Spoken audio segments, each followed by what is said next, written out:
È tempo di bilanci in termini di tessere rilasciate nel circolo del Partito Democratico di Sant'Arsenio e sono numerose, considerando anche i residenti del paese, le tessere del PD.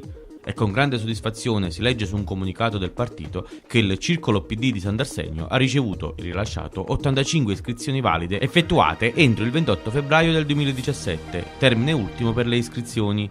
Non solo, infatti sono state registrate anche 15 tessere online e 13 dei giovani democratici, per un totale di 113 tessere che ci fanno uno dei circoli più iscritti del Vallo di Diano, prosegue il comunicato. Tutto questo, commenta il direttivo, grazie al continuo impegno sostenuto dal direttivo e da tutti gli iscritti sul territorio. Si ricorda che a Sant'Arsenio si voterà nella prossima tornata elettorale e ovviamente il peso del circolo del PD avrà una notevole importanza sia sulle scelte dei candidati sia sulle scelte dei vari elettori per scegliere il sindaco del paese.